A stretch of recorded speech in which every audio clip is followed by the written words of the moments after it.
She was just a maid's daughter, invisible to the world. But one day, inside a billionaire Sheikh's palace, she saw something she was never meant to see, a document that exposed a $2 billion scam. They called her a liar, a thief, a nobody. They tried to silence her, frame her, and destroy her life. But what they didn't know was that this girl had something stronger than all their power, the truth. She risked everything, her job, her safety, her future, to expose the corruption that fed the rich and buried the poor. And when the Sheikh finally saw what she uncovered, his world shattered before his eyes. This is the story of the maid's daughter who dared to challenge an empire and change a nation forever. Maid's daughter exposed his $2 billion scam. Sheikh couldn't believe his eyes. You're watching BrainFuel, the home of true stories that ignite the mind and move the heart. Real courage, real change, real people who prove that greatness can come from anywhere. Subscribe now, because every story here feeds your soul. The palace of Sheikh Karim al-Mansour glittered beneath the Arabian moonlight, a symbol of untouchable power and wealth. Its marble floors were polished like glass. Chandeliers dripped with gold, and the scent of rare incense floated in the air. Tonight was a night of celebration. Ministers, businessmen, and royals filled the grand hall. Cameras flashed, laughter echoed, and an orchestra played soft music as the Sheikh stood surrounded by his trusted men, proud and serene. But in the middle of all that elegance, a strange silence began to creep in. It started at the back of the hall. A hush, a ripple of confusion spreading through the glittering crowd. People turned, whispering. The orchestra faltered, one violin note screeching awkwardly before fading into stillness. And then the crowd parted. A girl stepped forward. She looked wildly out of place in that sea of diamonds and silk. Barely 17, wearing a plain faded dress and old sandals that had seen better days. Her face was pale but determined. Her hair was tied back hastily, and her hands clutched a stack of papers so tightly her knuckles were white. The guests exchanged puzzled glances. Who was she? The servants froze, unsure whether to stop her or not. Even the guards hesitated. She was familiar somehow, though no one could immediately place her. The Sheikh, standing at the center of it all, raised his hand slightly. His voice, calm but commanding, broke the silence. Who is this girl? A trembling whisper came from one of the maids near the wall. Your Excellency, she's Fatima's daughter. The maid's child. The Sheikh's brows furrowed. The maid's daughter? The girl swallowed hard, took a step forward, and lifted her chin. Her voice shook at first, but there was steel underneath it. Yes, Your Highness. My name is Lina. I need to speak to you. It's about something terrible, something you deserve to know. For a moment, nobody moved. The crowd was frozen between disbelief and curiosity. The idea that a servant's child would interrupt a royal event seemed almost absurd. Some guests chuckled quietly, others frowned. But Lina didn't back down. Her eyes met the Sheikh's, calm, dignified, and piercing. She took another step forward. Someone in this palace has betrayed you, she said, her words cutting through the tension like a blade. They've stolen from you billions. The murmurs erupted instantly. Billions? What is she saying? Is she out of her mind? But Lina didn't flinch. Her heart was pounding so loudly she could barely hear the noise. Still, she stood firm. The Sheikh's expression didn't change, but a spark of intrigue flickered in his eyes.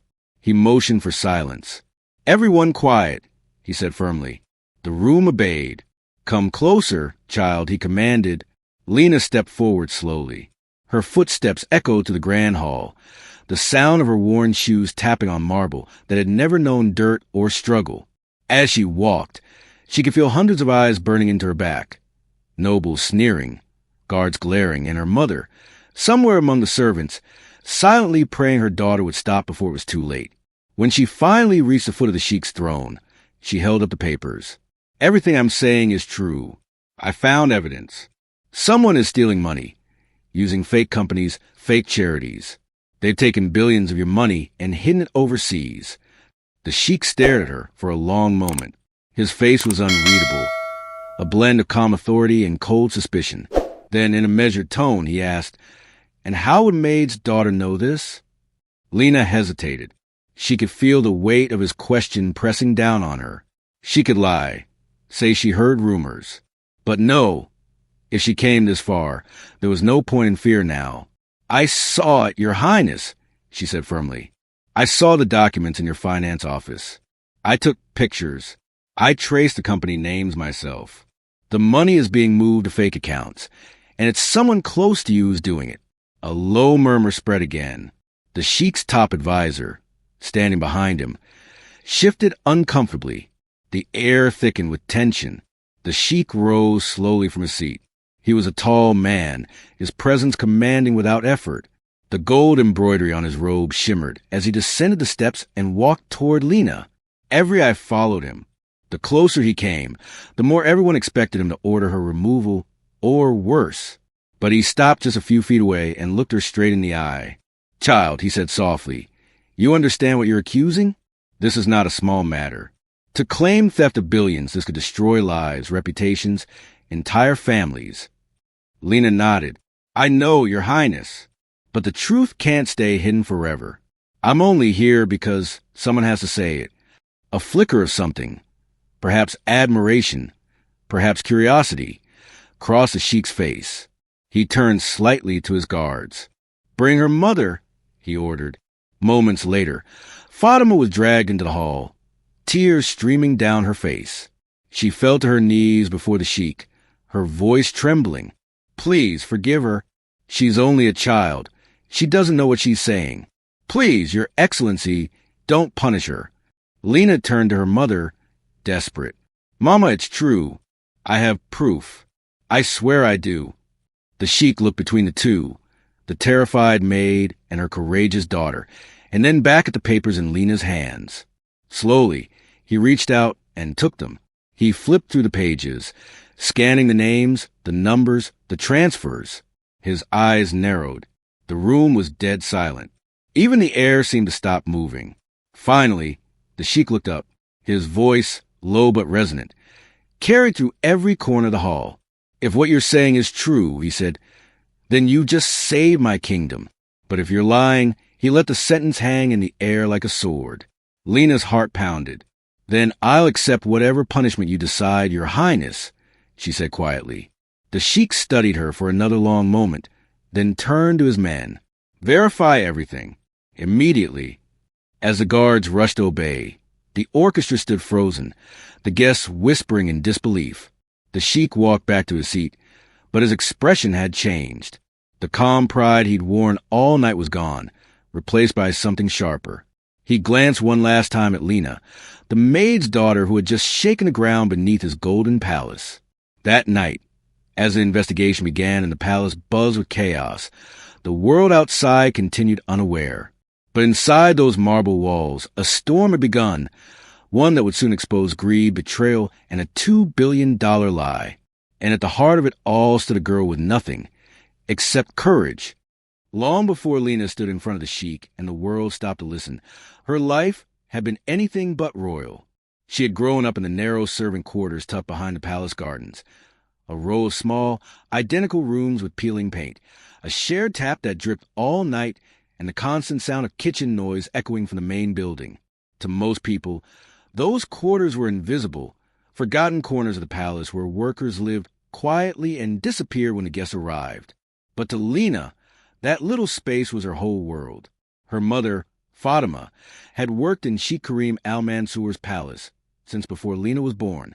She was a quiet woman, graceful even in exhaustion, with eyes that carried kindness and sorrow in equal measure.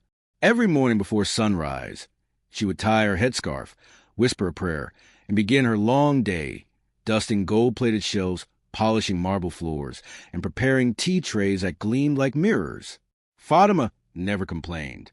She was thankful for work, thankful for a roof over her head, and thankful that her daughter could at least grow up in safety, even if not in luxury.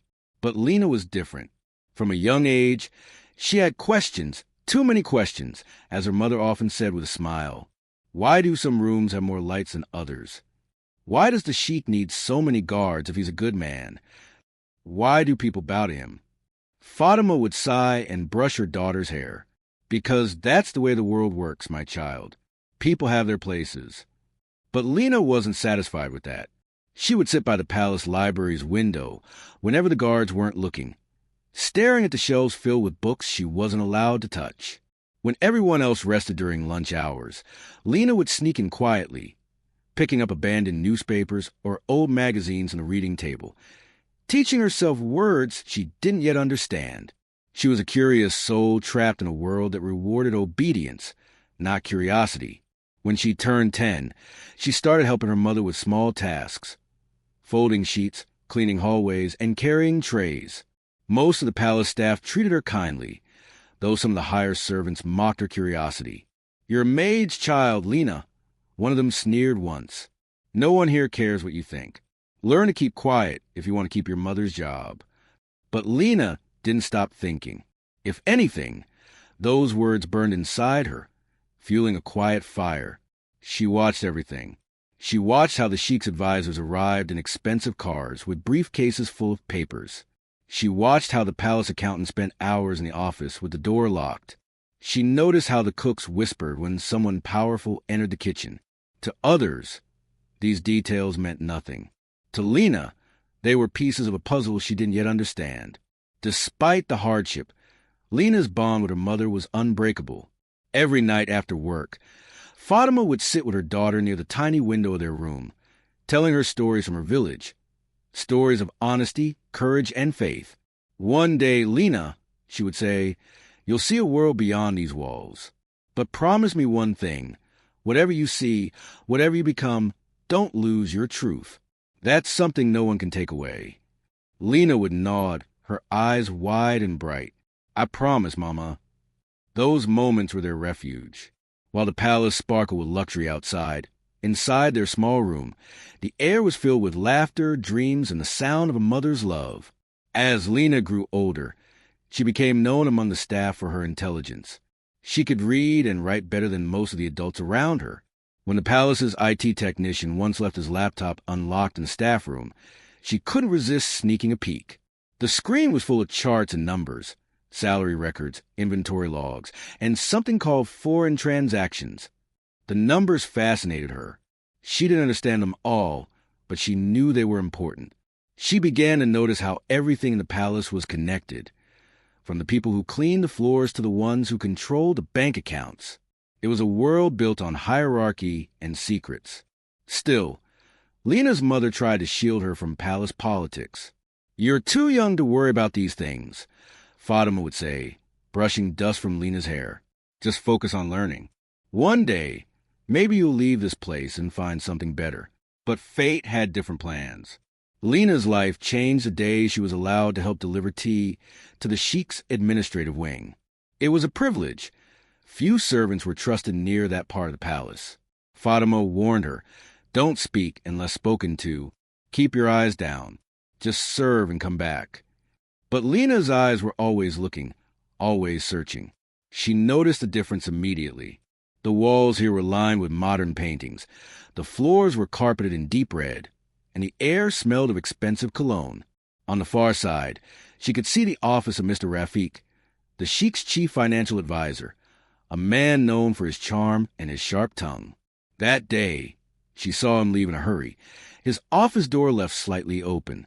Inside, on the desk, a folder was spread open, filled with stamped documents and long columns of numbers. Out of pure curiosity, Lina leaned closer to glance at the top page. At first, it meant nothing.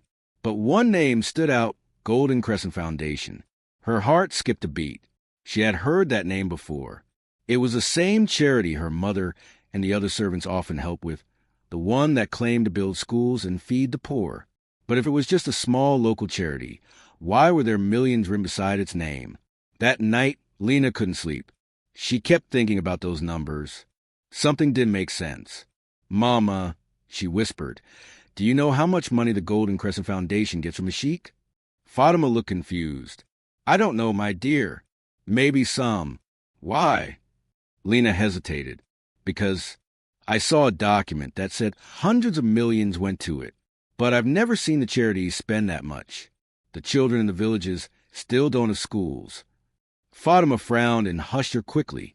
"Lina, never speak of such things again. These are matters of the powerful. It's dangerous to ask questions." But for Lina, the question had already taken root. She couldn't forget it. And deep down, she sensed that her mother's fear meant she was right. From that day, the ordinary world of the palace seemed to shift around her. The kindness of certain men suddenly looked like deceit. The quiet smiles of officials looked like masks. She began to realize that power wasn't just gold and titles. It was also secrecy, manipulation, and silence. And while the palace slept, a young maid's daughter began to wake up to truth, to injustice, and to destiny. She didn't know it yet, but that tiny spark of curiosity would soon become the fire that would expose a $2 billion lie and bring the mighty to their knees. It started with a single moment, the kind of moment that changes everything but looks ordinary when it happens. That evening, the palace shimmered with the glow of chandeliers, as it always did. Servants hurried through the halls carrying silver trays. Guards stood like statues, and the rhythmic ticking of the grand clock filled the air. Fatima had been asked to stay late, cleaning the upper floors after a dinner meeting among the Sheikh's senior staff. Lina, who often waited for her mother to finish work, sat quietly in the corner of the hallway near the finance office. She was reading an old book she had borrowed from the servant library, a half-torn manual about business and ethics. Most of the words were hard, but she liked how powerful they sounded. Transparency, corruption, accountability. They were big words that seemed to describe the world she saw, but couldn't yet explain. The sound of footsteps made her look up. It was Mr. Rafiq, the Sheikh's financial advisor, tall, confident, and always dressed in perfectly pressed suits. He carried himself like someone who owned the palace rather than worked in it. As he passed, he gave Lina a quick, dismissive glance, the kind reserved for those beneath notice. Then he disappeared into his office.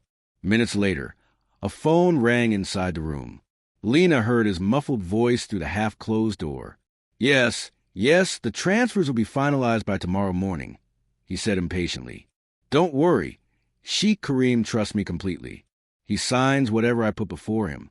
Yes, even the foundation accounts. No one checks those." Lina froze. The words meant little to her at first, but there was something in his tone, something secretive, that stirred her curiosity. She leaned closer, holding her breath. Rafiq lowered his voice further. "We move the money through the charities. It looks clean. The Sheikh thinks it's for the orphans and the schools. By the time anyone checks, it's already gone." The phone clicked. Silence.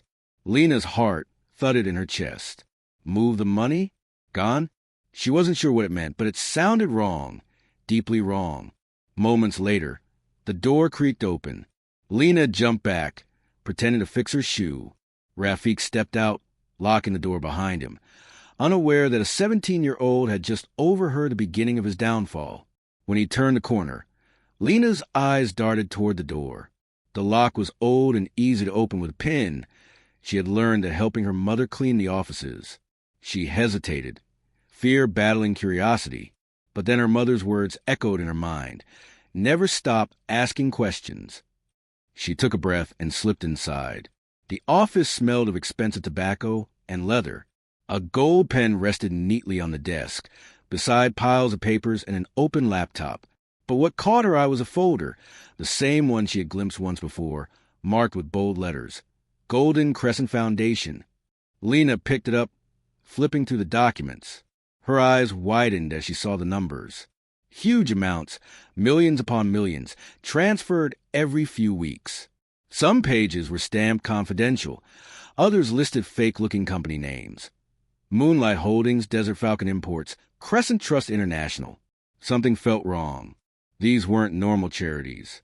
Her gaze moved to the signatures. On every page, there was one name, Rafiq Al-Dahir, the financial advisor, and beside it, the Sheikh's electronic approval stamp. Her mind spun. The Sheikh had signed everything. But did he even know what he was signing? Or had he been tricked? The screen of Rafiq's laptop was still on, glowing faintly. She hesitated again, then walked closer. An email was open. It looked like part of conversation with someone overseas. The subject line read, "Transfer confirmation, Swiss account." Lina didn't know much about banking, but she recognized the word Swiss. Everyone knew that rich people hid money there. Her hands trembled. This was bigger than she could understand. She quickly took out her old phone, cracked in the corner but still working, and snapped pictures of everything. The folder, the papers, the email. Each click of the camera made her heart race faster. She was just about to close the folder when she heard footsteps in the hall. Panic shot through her veins. She shoved the papers back, locked the folder, and ducked behind a large velvet curtain. The door opened. Rafik walked back in, muttering to himself. He picked up a glass of water, sighed, and sat down at his desk. Lina could see his reflection in the window's glass, calm, confident, unaware that someone was hiding just behind him. $2 billion, he whispered under his breath with a smirk. And they think it's charity. Lina's breath caught. $2 billion. That number hit her like thunder. She had never even seen a $100 bill, and here was a man casually talking about billions, stolen from the very man who trusted him. After a few minutes, Rafik stood and left again, locking the door. Lina waited until the echo of his shoes disappeared down the corridor. Only then did she slip out, her legs shaking, her heart racing. That night, back in their small room, Lina couldn't sleep. The moonlight spilled through the window as she scrolled through the photos on her phone. She didn't understand all the details, but one thing was clear. The palace's money was being stolen. "Should I tell Mama?" she whispered to herself. "No, she'll be scared. She'll tell me to forget it." But she couldn't forget. Every time she closed her eyes, she saw those numbers again. Millions being moved, while poor families begged outside the palace gates for bread. She imagined Sheikh's face, powerful, respected, feared, yet blind to what was happening under his own roof. For the first time in her life, Lina felt something powerful rise inside her, anger, not the kind that burns fast and fades, but the kind that builds slowly, turning into determination. Over the next few days, she began quietly observing everything. She noticed patterns she had never paid attention to before. Black cars arriving at midnight, couriers carrying envelopes into Rafik's office, files being locked away after hours. Once, she saw Rafik hand a sealed envelope to one of the security officers, who slipped it into his jacket and left without signing the logbook. Another time, she overheard two assistants whispering about offshore accounts and charity audits. Every piece fit together like a dark puzzle. The money was being funneled through charities, fake ones, so that no one would question it. It was genius, and it was evil. And the worst part? Everyone seemed to know, yet no one dared to speak. Lina realized that silence was the palace's strongest rule, the kind that kept power safe and the truth buried. But she wasn't like the others. She couldn't pretend not to see it. As she stood one evening by the grand fountain, the wind lifting her hair, she made a quiet promise to herself. "I don't care who they are," she whispered. "I'll find the truth." It was the first spark of rebellion, the moment an ordinary maid's daughter decided to stand against the untouchable. And that small decision would soon shake the Golden Palace to its core and expose a $2 billion scam the Sheikh never imagined could exist right under his nose. The palace had always seemed like a world of order. Every door polished, every clock perfectly timed, every voice lowered in respect when the Sheikh's name was spoken. But once Lina had seen what she wasn't meant to see, that world no longer felt orderly at all. Every hallway now looked different. Every smile from an advisor felt false. The air itself carried a quiet tension she hadn't noticed before. Whispers had stopped when she walked by. Papers quickly folded and hidden when she entered a room. It was as if the palace had two faces. One that everyone saw, grand, charitable, full of generosity. And one that only a few, like Lina, could sense, secretive, greedy, and rotten beneath the gold. She didn't tell her mother what she'd discovered. Fatima already worked herself to exhaustion. The last thing she needed was fear. So Lina carried the secret alone. Each day, she acted like nothing had changed. But inside, her mind was racing. At night, when everyone else slept, she studied the pictures on her old phone. The names of companies and transactions glared back at her. Desert Falcon Imports, Crescent Trust International, Moonlight Holdings. She didn't know exactly what offshore meant, but she guessed it wasn't something good. She used the palace library computer after hours, sitting in the glow of the screen as she searched those names. Most didn't exist.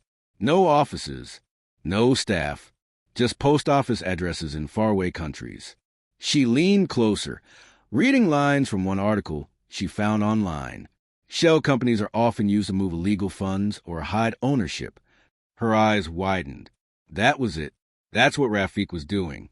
He was creating fake companies, shells, to steal the Sheikh's money and send it overseas. But she needed proof, real proof. The next morning, she began watching the palace staff more closely. The finance team had its own wing, and Rafiq's office was always full of movement. Papers delivered, sealed envelopes carried away, visitors coming late at night. She started memorizing their routines. She noticed how, every Thursday evening, a man in a gray suit arrived just after sunset, always parking near the back entrance where the cameras didn't reach. He carried a black briefcase, stayed for exactly 20 minutes, and left. Once, Lina followed him from a distance.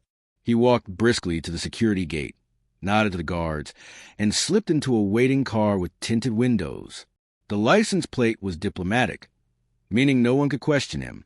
That same night, she checked Rafiq's office trash while cleaning. Most of it was shredded, but a few torn pages were still readable. One line made her freeze. Transfer number 57. Crescent Trust, Zurich. $48 million. Zurich, Switzerland. Swiss accounts. Exactly like she'd read before. Her heart raced. She stuffed the scrap into her pocket and hurried back to her quarters. That tiny piece of paper became her most valuable possession. Physical evidence that what she'd seen was real. Days turned into weeks. Lina collected small pieces of information, quietly, methodically. She took photos of delivery logs, copied account numbers from invoices, and wrote everything down in a small notebook hidden under her mattress. Sometimes, when her courage wavered, she'd remember Rafiq's smug grin and the way he had said, "They think it's charity." That memory kept her going. Still, danger was everywhere. One evening, as she slipped out of finance wing, she heard a voice behind her. "What are you doing here, girl?" It was one of Rafiq's assistants, a tall man with narrow eyes. Lina's heart jumped. I was delivering tea for my mother," she stammered. The man's eyes scanned her suspiciously. "There's no tea here now." "I must have got the floor wrong," she said quickly, lowering her head. He watched her for a long moment, then waved her off. "Next time, stay in your place. These offices are not for servants." Lina nodded and walked away as calmly as she could, but her knees were shaking. That was too close. One mistake, one wrong move, and everything she was doing could destroy both her and her mother. That night, Fatima noticed her daughter's pale face. "Are you sick, my child?" she asked, touching her forehead. Lina forced a smile. "Just tired, Mama." But her thoughts were far from rest. A few days later, a strange thing happened. One of the guards, a kind man named Jamal who sometimes gave her leftover food from the kitchen, handed her a sealed envelope. "This was dropped near the staff gate," he said. "Looks like it's for Mr. Rafiq." When Lina glanced at the envelope, her pulse quickened. The handwriting was foreign, and the return address said Zurich Finance Corp. She thanked Jamal, took the envelope, and hurried toward the finance wing. But instead of going straight to Rafiq's office, she slipped into a cleaning closet, turned on her flashlight, and held the envelope to the light. Inside, she could faintly see a sheet of paper with printed figures and a bank stamp. She carefully peeled open one corner, just enough to glimpse the top line. Transfer confirmation, $97 million US. Crescent Trust to Golden Crescent Foundation. Her breath caught. Nearly $100 million. Another donation that wasn't real. She resealed the envelope perfectly and delivered it to Rafiq's desk as if nothing had happened. The palace was full of eyes, but no one saw her. Servants were invisible, and that invisibility became Lina's greatest weapon. Late at night, she would sit by the dim light of her phone, whispering to herself as she pieced everything together. Golden Crescent Foundation, the fake charity. Crescent Trust, the transfer company. Zurich Finance Corp, the receiver. 3 names, all connected, all pointing to one man. She drew arrows, circled dates, and built a map of deceit inside her notebook. The scale of it stunned her, dozens of fake companies, hundreds of fake transfers. The total amount? She added the numbers slowly, hardly believing what she saw. Over $2 billion. Her hands trembled. $2 billion that should have built schools, hospitals, shelters, gone. That night, she cried quietly, her tears falling on the notebook's pages. How can people do this? She whispered. How can someone take what was meant for good and turn it into greed?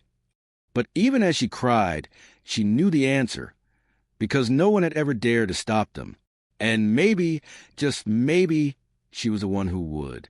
The next morning, as the sun rose over the desert and painted the palace gold, Lina made a silent promise. She would find a way to make the Sheikh see the truth. But she couldn't just hand him the notebook. If Rafik found out, he would destroy the evidence, or worse. She needed a plan. Something bold enough to reveal everything in front of everyone. Something no one could cover up. As she stood in the servant corridor watching the preparations for the Sheikh's upcoming charity gala, an idea began to form in her mind. A dangerous, impossible idea. If she could get those documents onto the screens of the gala, in front of ministers, journalists, and the Sheikh himself, the truth would explode in the open. Her heart raced just thinking about it. It was risky, almost suicidal, but it might be the only chance she'd ever have. And so, in the golden palace where truth was forbidden and lies ruled the corridors, a maid's daughter began to plan a revolution. Not with weapons or wealth, but with courage, intelligence, and the fire of justice burning quietly in her heart. The day of the charity gala drew closer, and the palace was alive with energy. Servants rushed from one hall to another, decorators hung silk banners, and chefs worked endlessly in the kitchen. The Sheikh wanted this event to be grand, a celebration of generosity and kindness, broadcast across the nation. But for Lina, it wasn't a celebration. It was war. Hidden beneath her calm face was a storm of thoughts. Each step she took through those glittering halls was another step toward danger. Every time she passed Rafik's office, she felt his shadow behind her. He had no idea what she was planning, and that was her only advantage. The gala was to be held in a crystal hall, the largest room in the palace, a masterpiece of marble, gold, and glass chandeliers. Dozens of LED screens would line the walls, displaying the Sheikh's charity projects and donation records. Ministers, business tycoons, and international guests would all be there. Cameras from major networks would capture everything. If Lina could somehow connect her evidence to those screens, the truth would be undeniable. But how could a maid's daughter even get near that system? She started observing the palace's tech staff, especially a quiet young man named Kareem who handled the presentation setup. He was kind, often smiling at the servants and offering them leftover pastries. One evening, Lina approached him while cleaning near the control booth. "Sir, do you ever get tired of all this?" she asked softly. Kareem laughed. "Tired? Only when these screens refuse to cooperate. You wouldn't believe how often the system crashes." "That sounds difficult," she said, feigning curiosity. "Does it all connect to one computer?" "Yeah," he said casually. "One central console controls all screens. We just plug in a flash drive with the Sheikh's presentation, and the rest runs automatically." That was all she needed to hear. Her mind lit up like lightning. A flash drive. That was the key. If she could load her evidence, the documents, the bank transfers, the photos, onto that computer during setup, it would appear before the entire audience when the Sheikh pressed play. It sounded impossible. But impossible things were what heroes did. That night, after everyone slept, Lina gathered her notebook, the photos on her phone, and the scraps of paper she had hidden over the weeks. She scanned them all using the office copier in the staff wing, saving them onto a small silver USB drive she found in an unused drawer. Her hands trembled as she labeled it with a single word: truth. When she looked at it, she whispered, "This tiny thing could destroy a monster, but it could also destroy her. If she failed, if Rafik caught her, the punishment would be unimaginable." Servants had been dismissed for far less. And she wasn't just a servant's daughter. She was about to accuse one of the most powerful men in the kingdom. Still, she couldn't stop now. The following day, the palace was chaos. Guests began arriving early: foreign dignitaries, journalists, businessmen. Security doubled, cameras flashed, and Rafik moved about like a king, giving orders with that same confident smirk. Everything must be perfect, he told Kareem. The Sheikh's generosity must shine brighter than the sun. Lina overheard those words as she polished the railings near the hall. Her jaw tightened. The Sheikh's generosity? She thought bitterly. You mean the money you stole in his name? She waited until Kareem left his control booth for lunch, then slipped inside quietly. Her heart pounded so loudly she feared would echo through the speakers. The computer sat in front of her, the screens glowing faintly. She pulled out the flash drive, her fingers shaking, and inserted it. The screen flickered. A folder opened automatically. Truth. Inside were her files, the fake charity records, the bank transfers to Zurich, the hidden ledger pages, and a final slide she'd made, bold white letters on a black background. $2 billion stolen from the People's Charity. Her breath hitched. She copied everything into the main presentation folder, replacing Rafik's file titled Charity Presentation Final .mp4 with her own, named exactly the same. The system would play it automatically when the Sheikh pressed a button. For a moment, she just stood there, frozen between terror and triumph. Then she heard footsteps. She yanked out the flash drive and ducked behind the booth curtain. Rafik entered, his voice sharp. Kareem, why is this console open? Lina's blood ran cold. She didn't breathe. Rafik checked the computer, frowning. Everything seems fine. He clicked a few keys, muttered something, then turned away. When he left, Lina exhaled shakily, her whole body trembling. She had done it. That night, she couldn't sleep. Every second dragged like a lifetime. She stared at the ceiling, whispering silent prayers. Please let the Sheikh see. Let him believe me. Her mother, Fatima, noticed her unease.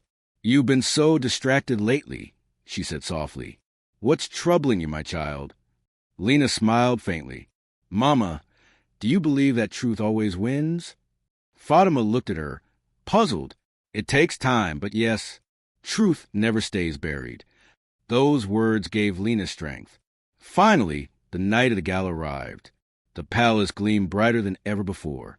Elegant guests arrived in limousines, greeted by photographers and red carpets. The Sheikh himself wore a white robe with gold embroidery, his presence commanding yet kind. Rafik walked beside him, smiling like a loyal servant. But Lina knew better. She and her mother worked quietly in the background, serving drinks, arranging flowers. But Lina's eyes never left the main screen. As the event began, the Sheikh gave a heartfelt speech about helping the poor, about charity and honesty. The crowd applauded warmly. Then he turned to Rafik and said, Show them our latest achievements, my friend. Rafik nodded proudly, walked to the control booth, and pressed play. Lina's heart stopped. The lights dimmed, the music faded, and the first image appeared. But it wasn't the smiling faces of charity recipients. It was a document, a bank transfer labeled Crescent Trust, Zurich, $48 million. Rafik's smile vanished. The audience murmured in confusion. The Sheikh leaned forward, frowning. One by one, the slides appeared, the fake foundations, the offshore accounts, the transfer logs. And finally, in bold white letters, $2 billion stolen from the People's Charity. Gasps filled the hall. Cameras flashed. Reporters shouted questions. The Sheikh's face turned pale with shock, then fury. Rafik stumbled back, stammering, This isn't real. Someone hacked the system. But it was too late. The truth was out. From behind the serving tray, Lina watched it all unfold, tears filling her eyes. She had done it. The daughter of a maid had just exposed a $2 billion scam in front of the entire world. The moment of final words. $2 billion stolen from the People's Charity. Flashed across the screen. The entire crystal hall erupted into chaos. Gasps, murmurs, camera flashes. It all blended into a storm of confusion. People rose from their seats. Some whispered in disbelief. Others pointed toward the screens, their faces pale. The Sheikh stood frozen at the center of the stage, his expression unreadable. The man known for his calm composure now looked as if the world had shifted beneath his feet. Rafiq's mouth hung open, his confident smirk gone. Sweat glistened on his forehead under the bright lights. "Your Excellency, please, this is a mistake," he stammered, rushing toward the Sheikh. "Someone hacked the system. These documents, they're fake." The Sheikh didn't respond at first. His eyes were fixed on the glowing screen, page after page of evidence scrolling automatically. Every logo, every number, every bank name, all too detailed, too precise, too real to be fabricated. Around the hall, reporters lifted their cameras higher, recording every second. The guests began whispering louder, their words sharp like knives. 2 billion. Is this real? Who could do such a thing? The Sheikh finally raised his hand, and silence rippled through the crowd. His voice was low, but carried weight. "Turn it off," he ordered. The screens went black. Then, turning slowly toward Rafiq, he said, "If this is false, then you'll have no fear of investigation. But if even one line of this is true," he paused, his eyes narrowing, "you have betrayed not only me, but every soul who trusted our cause." Rafiq dropped to his knees. "Your Highness, I swear on my life, I would never—" "Enough!" the Sheikh thundered. "Guards, escort him to the security wing. No one leaves this hall until we know the truth." Uniformed guards stepped forward. Rafiq's protest turned frantic. "No, I'm loyal. Someone set me up. Please." His voice echoed off the marble walls, but no one dared move. Lina, standing near the buffet table with her tray, felt her entire body trembling. She hadn't expected it to work so perfectly. She thought there might be delays, questions, confusion. But now, it was happening faster than she imagined. She had just destroyed a powerful man in front of the entire kingdom, and that realization terrified her. In the aftermath, chaos consumed the palace. Guests were escorted out. Security sealed the gates. News channels replayed the leaked footage again and again, spreading the scandal like wildfire. The next morning, headlines blared across every screen in the nation. $2 billion charity scam exposed at Sheikh's palace. Top advisor arrested in embezzlement scandal. Outside the palace, crowds gathered demanding justice. Inside, investigators filled the halls. Computers were seized, documents collected. The Sheikh personally oversaw the operation, his face grave, his tone cold. "No one is above the truth," he declared to the assembled officials. Rafiq was held in a secure chamber, questioned for hours.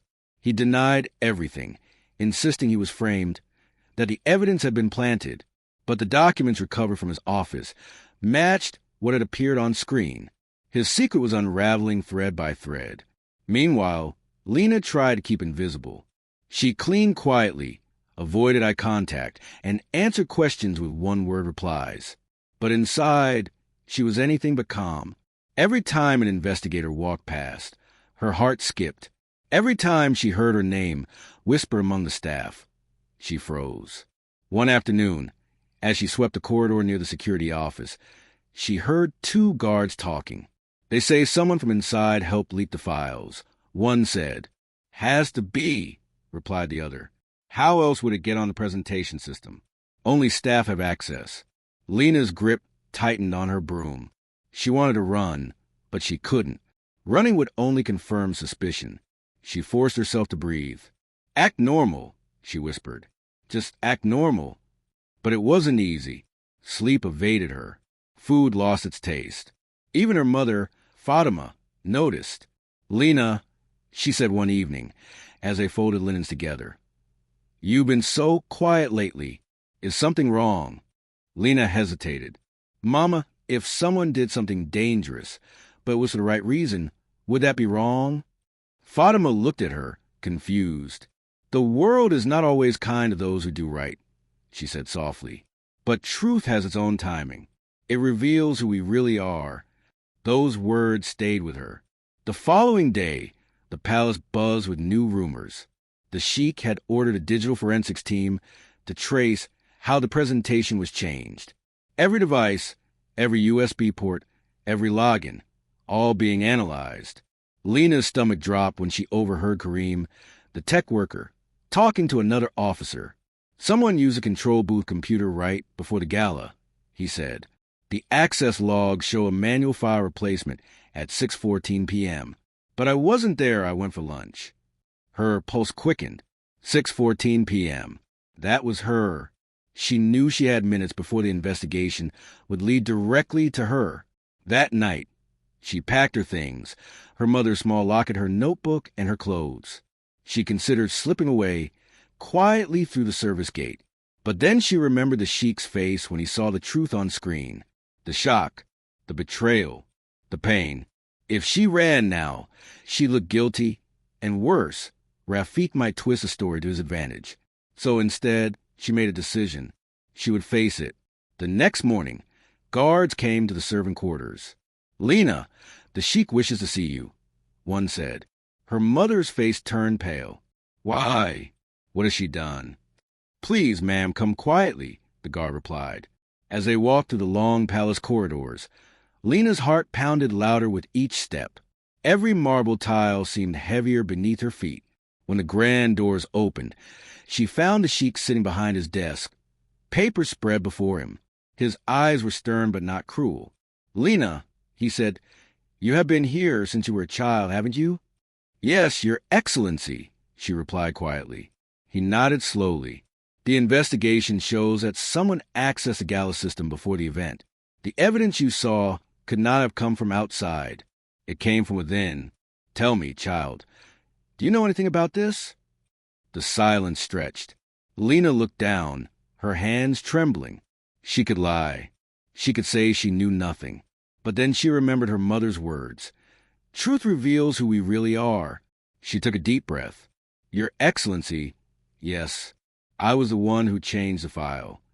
The guards in the room shifted uneasily. The Sheikh's eyes widened slightly, though not in anger, in disbelief. "You," he said softly. "A maid's daughter?" Lina nodded. "I didn't mean to shame you, sir. But I saw the documents, the transfers. Rafiq was stealing from you, from the people. I couldn't stay silent." The room went still. The Sheikh leaned back, studying her. For a long time, he said nothing. Then quietly he asked, "And how did you find this evidence?" "I was cleaning," she said. "I found files, letters, and receipts. I kept them because I didn't know who else to trust." The Sheikh's eyes softened. "You could have gone to anyone. Why expose it this way?" "Because," she said, tears glistening, "I knew no one would believe a maid's daughter."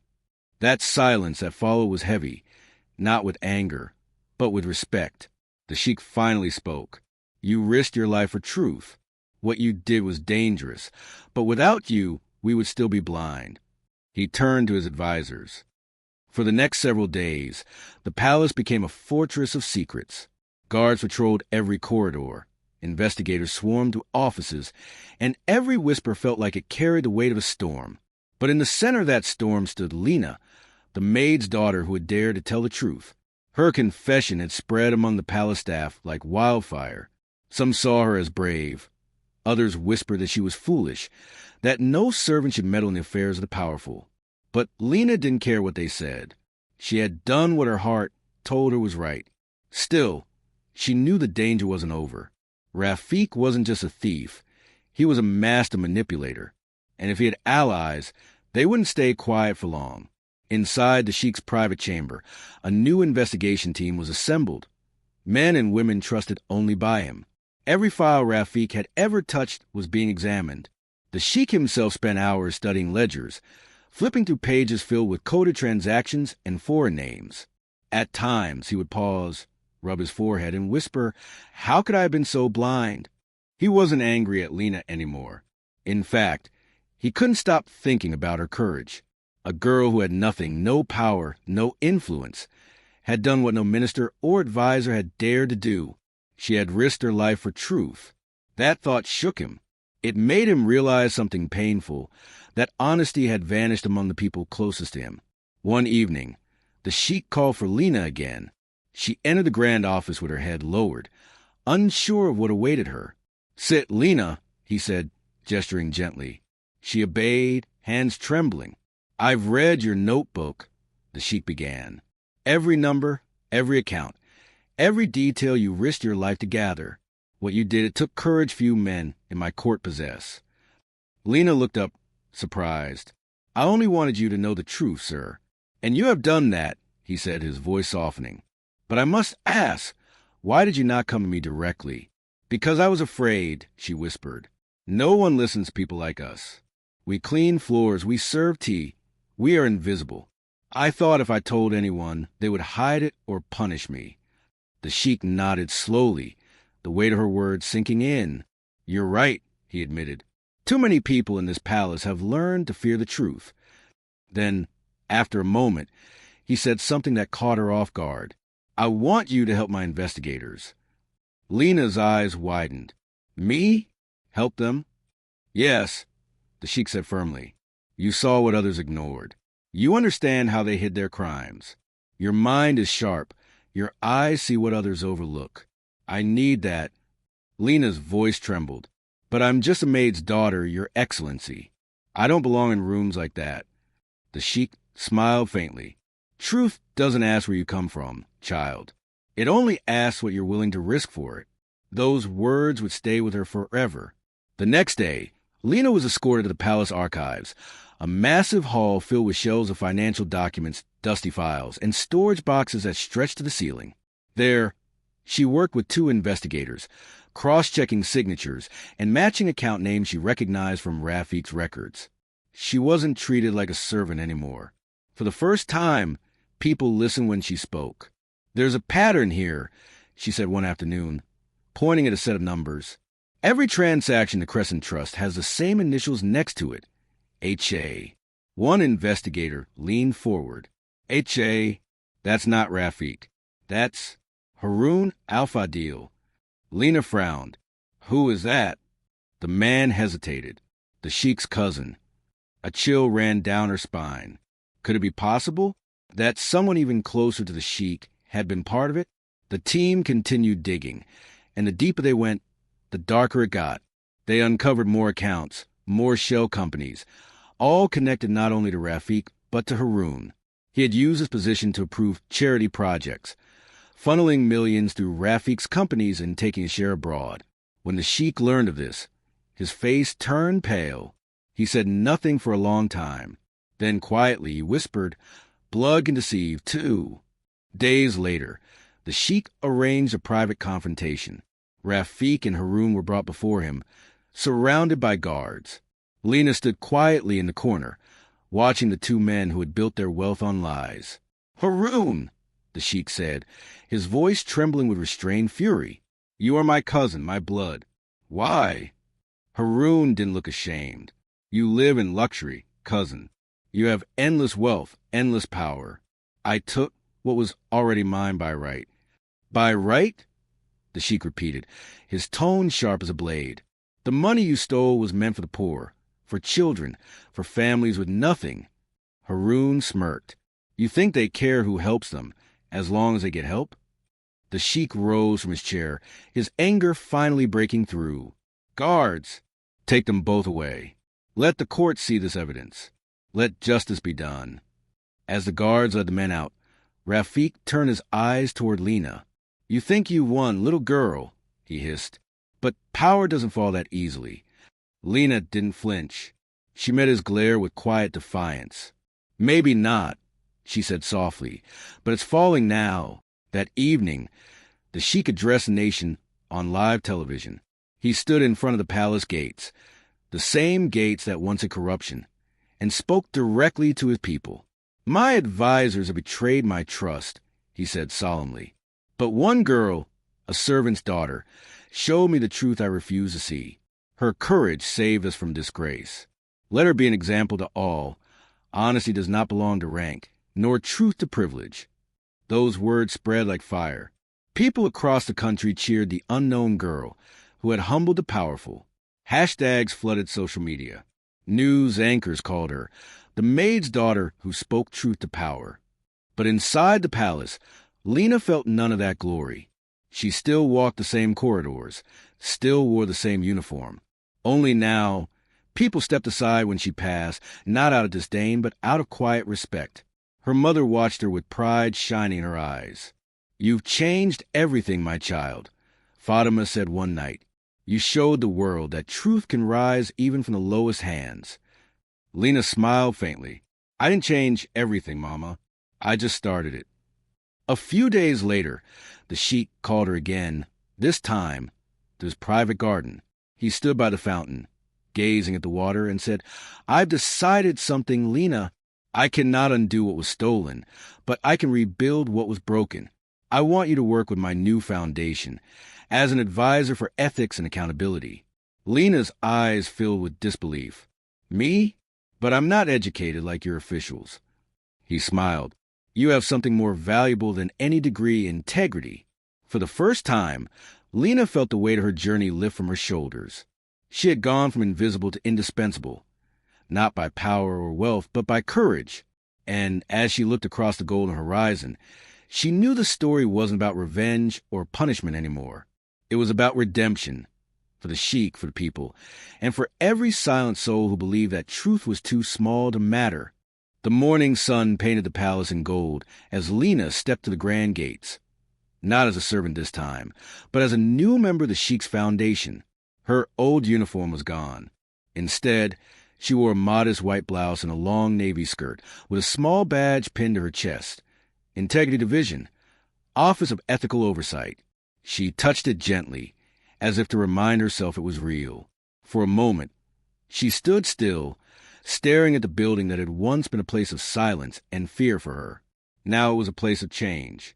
But change, as Lina would soon learn, never came easily. Inside the foundation, the atmosphere buzzed with movement. Assistants carrying folders, executives rushing to meetings, and guards at every turn. The Sheikh's new initiative had drawn attention from the entire nation. Everyone wanted to be part of the Reformation. When Lina entered her small office, she noticed a few of the staff whispering. Their eyes lingered on her longer than polite curiosity would allow. "That's her," someone muttered. "The Maid's daughter. She must have some powerful connections," another said under their breath. Lina ignored them. She had faced far worse. Her desk was near a large window overlooking the palace gardens, the same place she used clean. The sight filled her with quiet determination. She opened her first case file. It was thick, filled with reports of misused charity funds, inflated project costs, and fake invoices. It was clear corruption hadn't vanished. It had simply changed faces. She sighed softly and began writing notes. Over the following weeks, Lina threw herself into the work. She examined accounts, interviewed suppliers, and met with auditors. Her straightforwardness unsettled many senior officials. They were used to people who nodded, smiled, and ignored the truth. Lina did neither.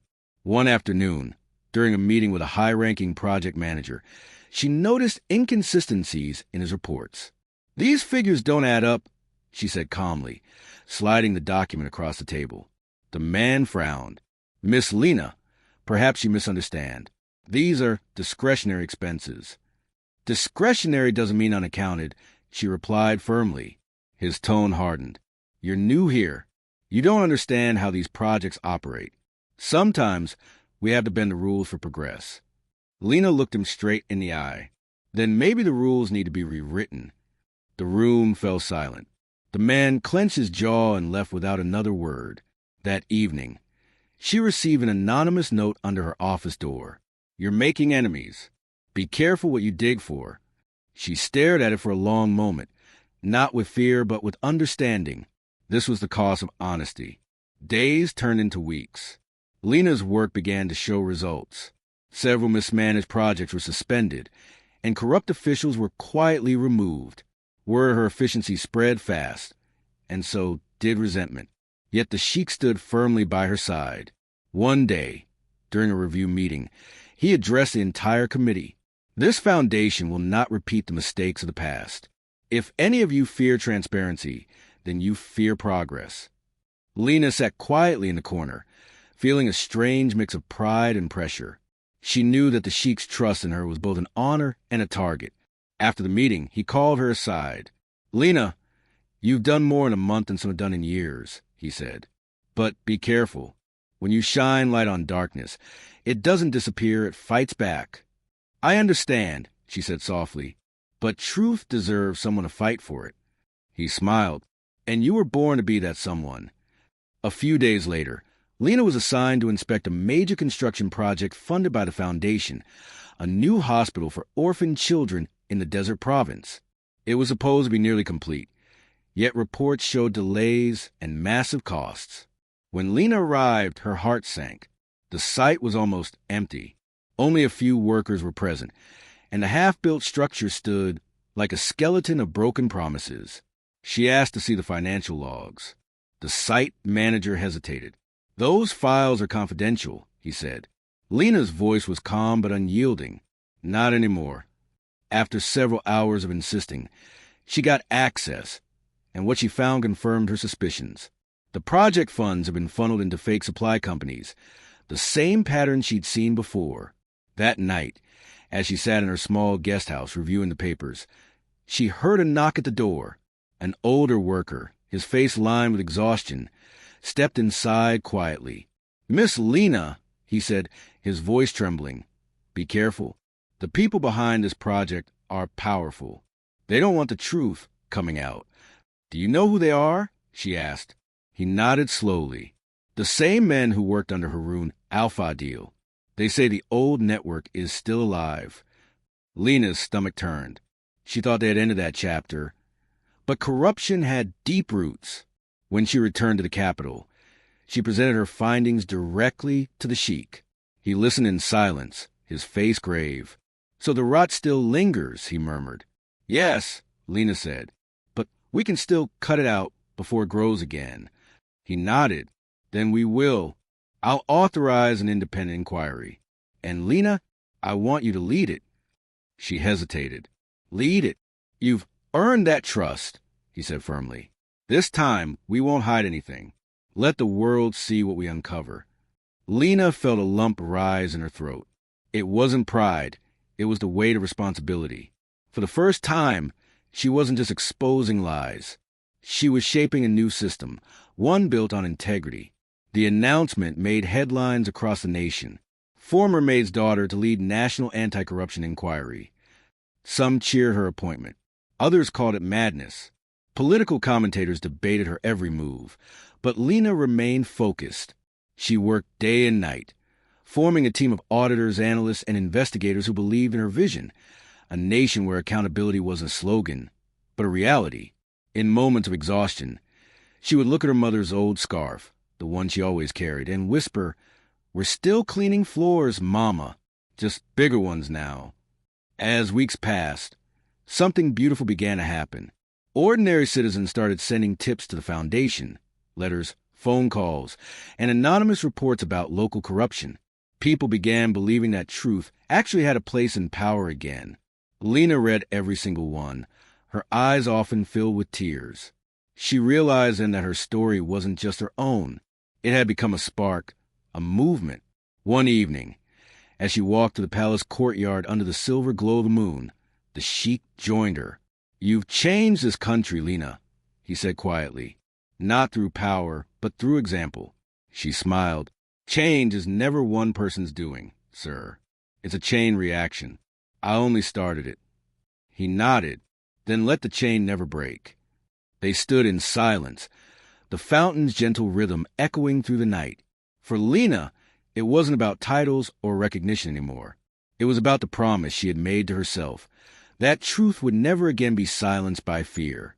And somewhere deep in her heart, she knew, the journey was far from over, because real change always begins with one brave voice. The storm came quietly at first, in whispers and glances, in the uneasy silence of people who used to greet Lina with smiles. At first, she didn't notice.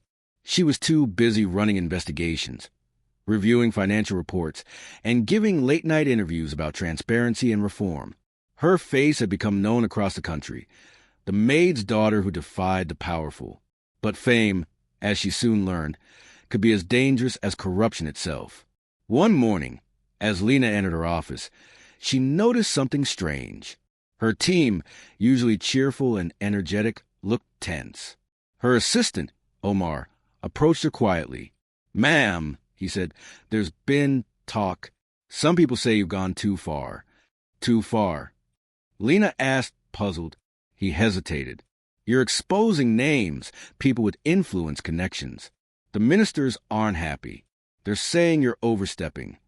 Lina frowned. If telling the truth is overstepping, then maybe they're standing in the wrong place. Omar smiled weakly but didn't argue. He handed her a file. You should see this. Inside were documents showing that several high-profile figures, including 2 government ministers and a royal cousin, had been linked to offshore accounts used in the old scam network. The same pattern, the same deceit. But this time, it went higher than ever before. That evening, Lina attended a closed-door meeting at the palace. The Sheikh was there, along with several top officials. One of them, Minister Rahman, spoke first. With all due respect, Your Excellency, he said, his tone cold, this girl's investigation is destabilizing the administration. Investors are nervous. The press is uncontrollable. It's bad for the kingdom's image. Lina's jaw tightened. Sir, corruption is what's bad for the kingdom's image, not exposing it. He gave her a sharp look. You forget your place. Before Lina could respond, the Sheikh raised his hand.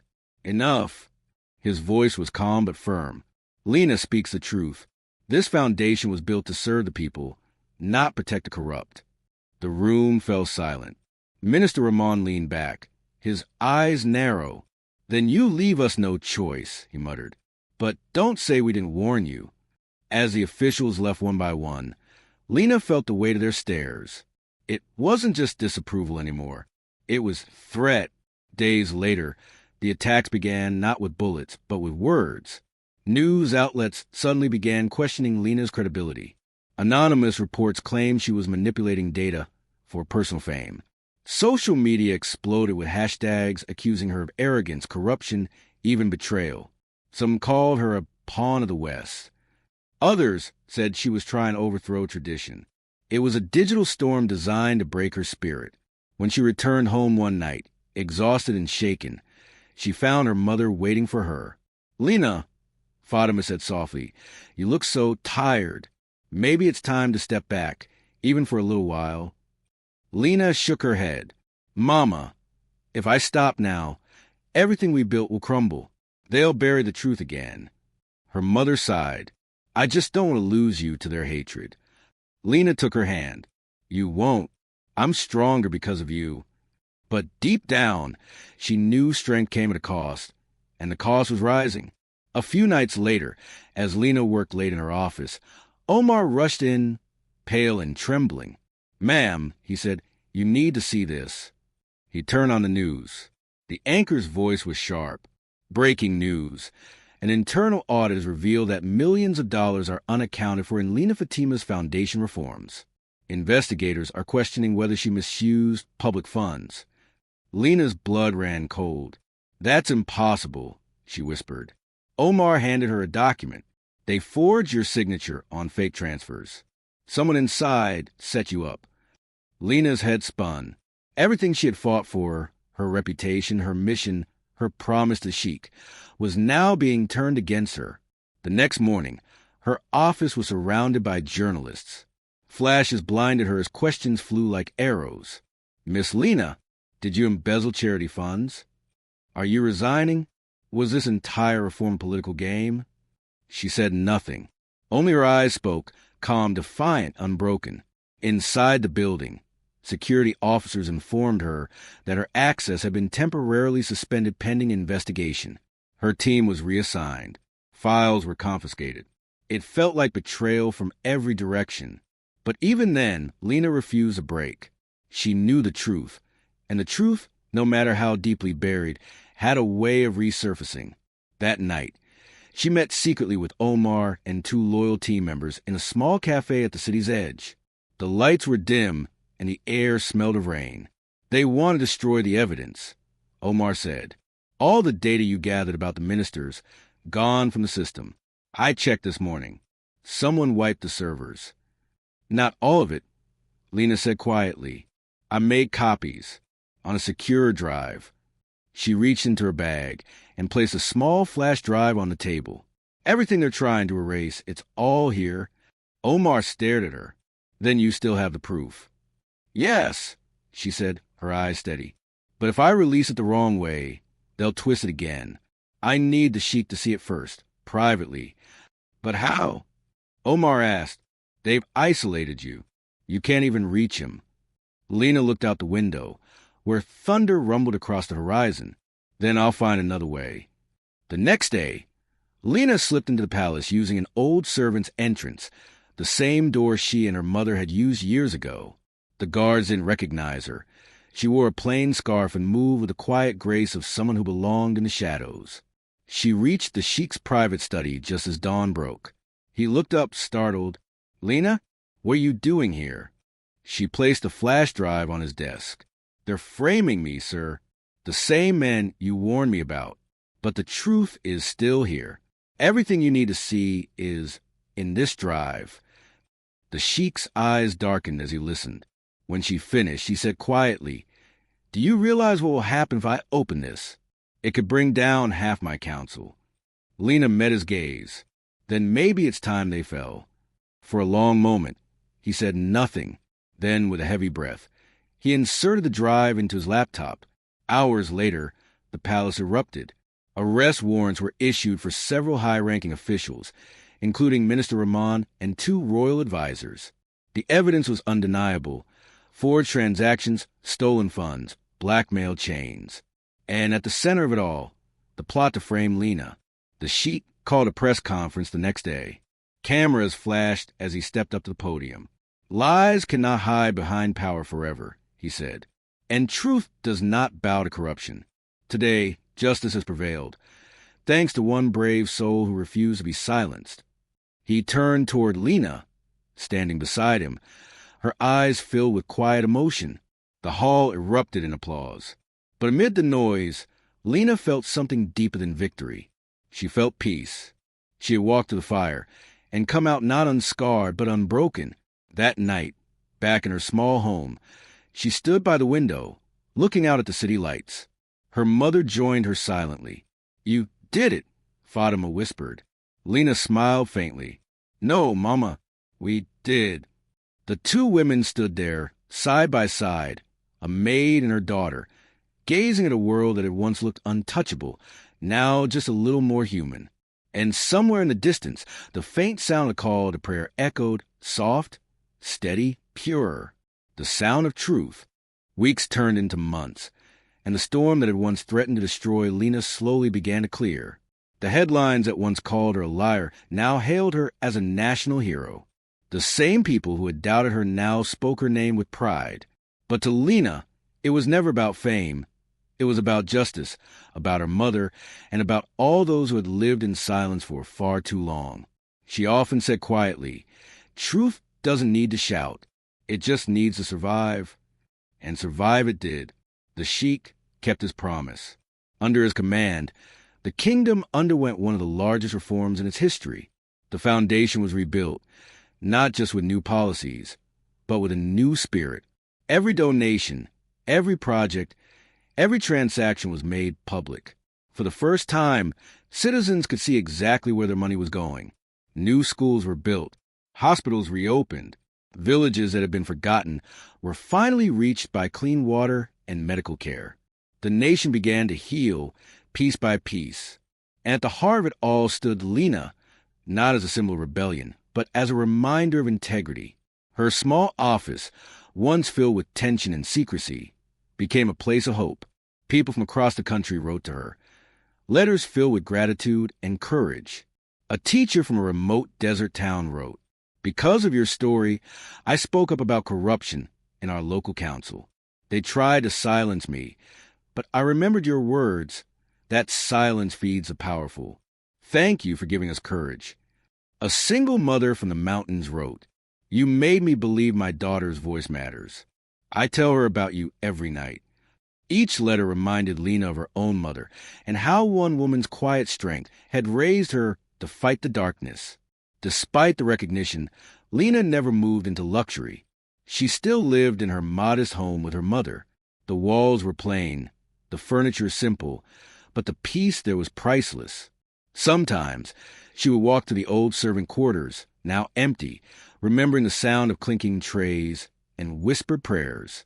It felt like visiting a past life, one filled with hardship, but also the roots of her courage. She would smile softly and whisper, "We made it, Mama. We really made it." Fatima, now older and frielier, would simply nod and reply, "I always knew you would." But Lina's work wasn't done. She refused to let her story end as just another tale of victory. She wanted it to be the beginning of something bigger. She launched a national campaign called Light Within Walls, a program that empowered workers, servants, and common citizens to report injustice anonymously.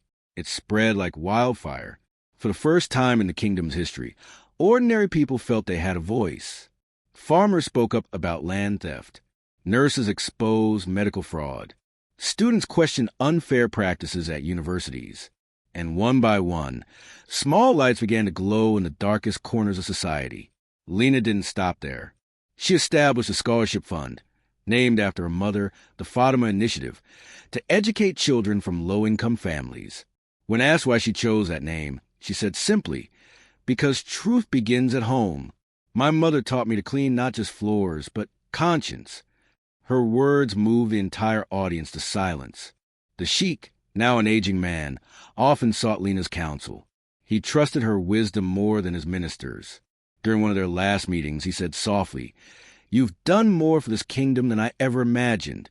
You've made me see that leadership isn't about control, it's about accountability."